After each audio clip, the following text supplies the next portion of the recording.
A Internet das Coisas, também é conhecida como IoT do inglês Internet of Things, corresponde a uma rede de objetos físicos que é capaz de captar, reunir e transmitir dados.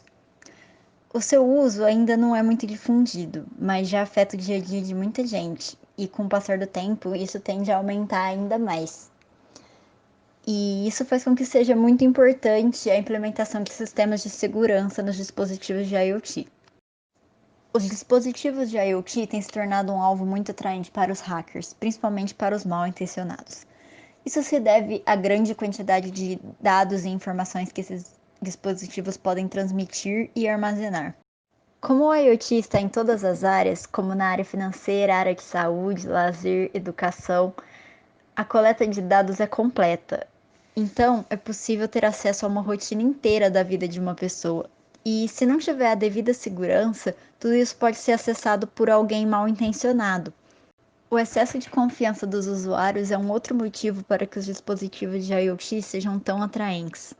Eu quero dizer com isso é que os usuários não se protegem como deviam porque eles acham que eles nunca vão ser invadidos.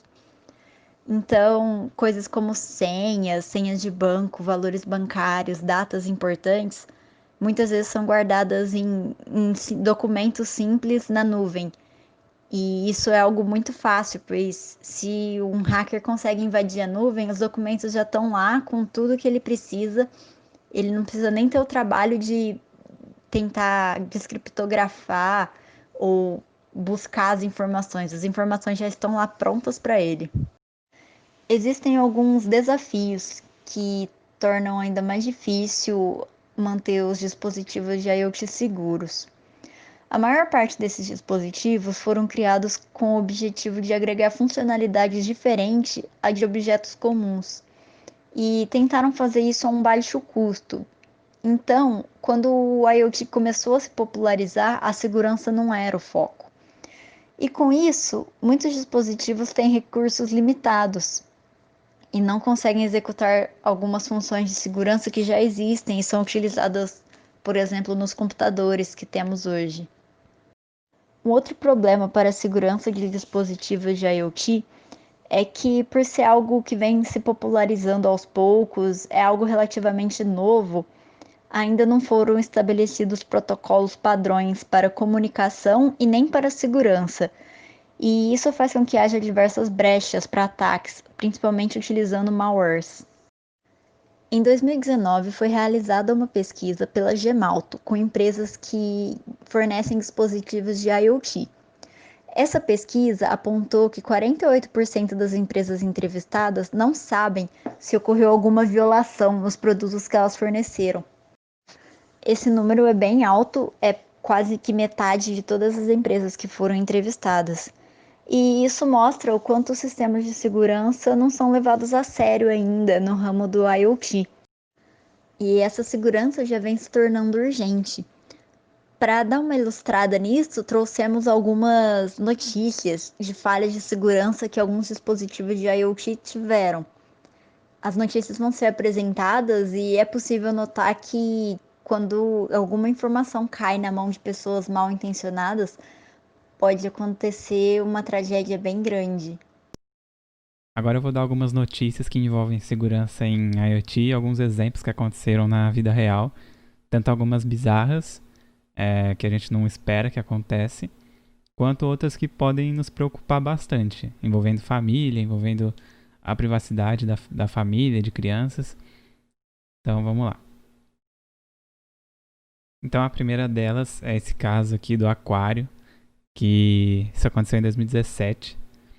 Então, em um cassino tinha um aquário e esse aquário ele tinha sensores conectados ao computador que servia para regular a temperatura, a comida, a limpeza do aquário. E aí o hacker conseguiu invadir esses sensores e através dele ele foi para outras áreas de lá do cassino. Então, um lugar totalmente inesperado que a gente espera que um hacker invada, né? Mas tudo que tem internet pode estar sujeito, né? E aí o gerente desse cassino ele falou que ele acha que o governo deveria intervir em algumas leis para coisas envolvendo a IoT E isso realmente aconteceu, tem uma nova lei, que eu vou até falar depois em outro slide, mas o cara que invadiu isso, segundo os relatórios, ele poderia ter levado 10 gigas de informações, mas ele não levou, né, as informações não foram roubadas, ele só invadiu mesmo. Essa outra aqui envolve um brinquedo para maior de 18, né? O nome dele é Panty Buster. E ele foi hackeado, e isso em 2018. E através disso, a pessoa que invadiu poderia levar imagens, senhas e outras coisas que o aplicativo desse brinquedo pedia, né, na permissão. Inclusive, ele podia monitorar esse aplicativo e fazer coisas sem o consenso da pessoa, né? E então ele foi corrigido, mas como eu falei antes disso, ele permitia qualquer um invadir o sistema, porque ele não tinha uma senha, uma segurança, uma autenticação em segundo fator. Você só entrava nele. E segundo os desenvolvedores, esse problema foi corrigido. E como eu falei anteriormente, né, sempre tem uma brecha onde é possível. Então isso mostra também que é uma coisa que a gente nunca está esperando em alguns locais serem invadidos. Mas quando a gente menos espera, aparecem essas notícias bem surreais, assim, de aquário, de brinquedos que ninguém espera ter a privacidade violada, né? Mas acontece. No mundo da tecnologia, a gente está sujeito a qualquer coisa. E eu vou dar início a uma notícia preocupante, depois o Wellington vai falar outra. Que essa que eu separei primeiramente é uma câmera da Amazon. Na verdade é da empresa Ring, mas ela é pertencente à Amazon. Isso lá nos Estados Unidos, em Mississippi. E foi invadida e permitiu com que um hacker tivesse acesso a essa câmera, ao quarto da pessoa. E inclusive ele conversou com a criança, tem o vídeo. Caso quiser alguém querer ver, tem aí o link, só copiar e colocar. Então ele invadiu o quarto de uma das filhas da família, ela tinha 8 anos. E ele conversou com ela, se passou pelo Papai Noel na época. E perguntou se ela queria ser amigo dele. E a menina ficou meio assustada. E o que aconteceu foi que a irmã dessa menina ouviu ela falando sozinha. Começou a ouvir alguns barulhos dela conversando.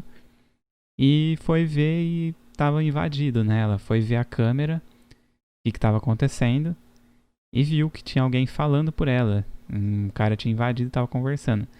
Então isso é muito preocupante para ver o que pode acontecer, né? A Amazon falou que corrigiu o problema, mas uma criança de 8 anos ficar conversando com uma pessoa desconhecida dentro de casa realmente chega a traumatizar, né? Eu acho que a criança não. Pra ela agora isso talvez não faça tanta diferença, mas pra família eles com certeza não vão deixar mais nenhuma câmera inteligente ou qualquer coisa ligada à internet no quarto dela. Falha nas lâmpadas inteligentes da Philips expõe a sua rede Wi-Fi a hackers. Então, pesquisadores, né, descobriram que tem uma falha nessas lâmpadas da Philips, onde eles conseguem invadir e obter o controle da luz, podendo mudar a cor e o brilho dela. A Philips utiliza um protocolo de comunicação da Zigbee, né? E é através desse protocolo onde os dispositivos que estão disponíveis na rede conseguem comunicar entre si que os hackers invadiram. Então, mesmo se o usuário tentasse redefinir a senha ou a lâmpada, né, excluir o aplicativo e reconectar, os hackers conseguiam através desse Zigbee, né, desse protocolo de comunicação, invadir novamente. Mas felizmente a Philips conseguiu resolver essa vulnerabilidade, né, antes que ela pudesse ser explorada. Então, como funciona esse cenário de ataque? Primeiramente, o invasor ele assume o controle da lâmpada Philips inteligente, né? Isso faz com que a lâmpada fique inacessível no aplicativo para os usuários, o que induz os usuários a redefinir a lâmpada. Quando isso acontece, o protocolo de comunicação ele tenta reencontrar a lâmpada, né? Ele tenta achar a lâmpada de novo na rede. Nisso,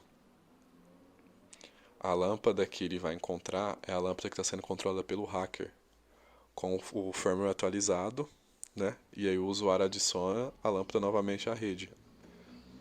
E em seguida o hacker consegue explorar essas vulnerabilidades desse protocolo do Zigbee de comunicação, né? Faz estouro de buffer e permite a instalação de um malware nessa rede.